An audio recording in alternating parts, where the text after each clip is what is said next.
the description, there is a link where you can go and download or clone the repo.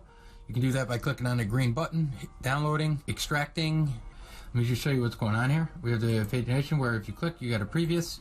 It is animated. Here you'll notice the opacity. As it slides off, you'll notice it fade out. This works. It's free. It is infinite.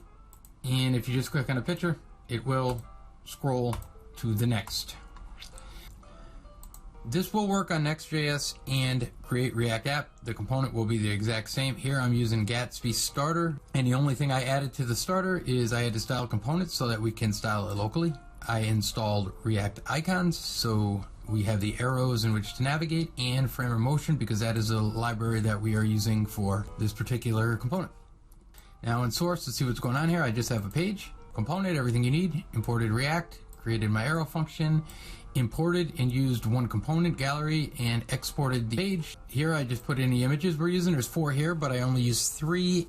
What did I do? Imported React, imported Framer Motion, got my arrows from React Icons. I imported Wrap to keep track of where we are. If without it, it will just stop on the end, and then you got to go previous to go back the other way. Here I style components so we can style it locally, and here I imported the 3 images, which I'll go through right now, and I stuck those into an image array so we can use it later. Here I created the arrow function needed for a component. It's a gallery, and that is going to return this. And what is this? Well, this is a div that I made a styled div so that I can style itself and all of its children right here in the same JavaScript file. And this is just the outside div, 100%. You can go through that. You can see it. I justified it. Displayed it flex, justified the contents, aligned the items. I did the same thing with this div here, which is a container. I made that 100 relative, flexed it so I get everything in the center. So it looks so beautiful right here. Hopefully that all makes sense. Image, I made it 50. This could very well be 80. You can make this whatever you'd like. I just wanted it smaller. Here you would just move the arrows out, and here I just moved these. Obviously I moved the right in and the left in to get them onto the image. If you were to go 80, well, you would make this smaller. I don't know, maybe 6%.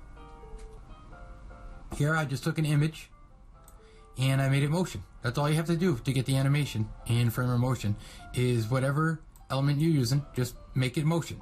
Okay, I gave it obviously an ARIA label. Hope you know what that means. Sources, I'll go through this in a second. Here the variants, I'm telling it these are the different animations I want, which are right here. I have variances right here. I'm using that. Well, what are there? There's 3 of them in there, right? Enter, center, and exit. I have 3 different variants of this animation. Initial, we're going to start with enter. I'll show you that in a second. Animate to center. And on exit, we're going to use the exit animation. That's all it's saying. And we're going to navigate 1. Remember this, new direction is just 1 when we click. And what is the transition we're doing? Well, we're going to transition on the x-axis, and we're going to dick around with opacity. And we give it a duration. Well, let's go look up here and see what's going on here. It's either going to enter from the left or from the right, depending on which direction it is.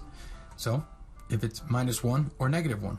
And you'll get that in a minute from here, down in navigate. That's what we call, right? We call navigate, and that's going to set all that, but we're going to get into that. I'm just talking about the actual animation.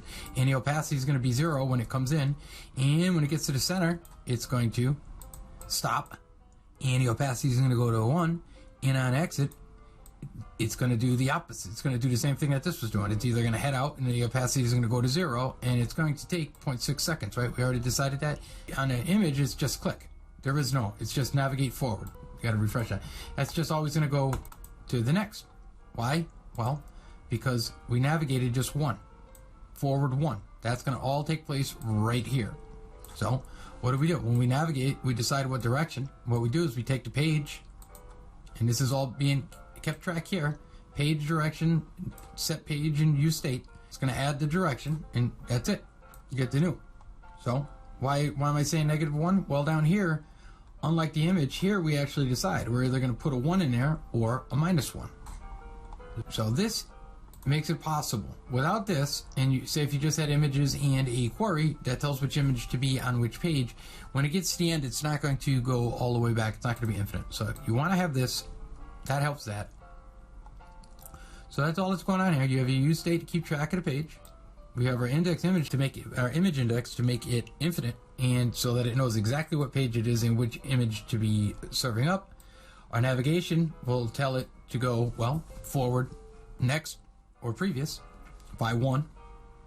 Then we have arrow functions. A couple arrows that we brought in from React Icons. Class name, obviously, is just to style it. And this is all it's doing here. We're either popping a 1 in the navigate or popping a -1 so it knows which direction to move. This is your array for your images. This is your use state navigate function just to decide, and our image index to make sure that we know which image we're serving and putting on which page, and to make sure that it's infinite. Well, that's it. Not a whole lot of magic going on here. I hope it makes sense, and I hope you guys get a lot of use out of this. So say if you change this, right now we have it, when you move, you can see the image fade out here. It takes a while, which I kind of like. I'm not really sure. But here, you can adjust that here. You can do it so it's really fast.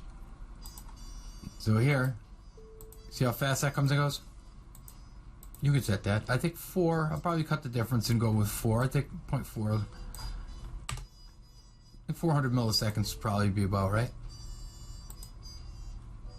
Try it this way. Yeah, I like that better.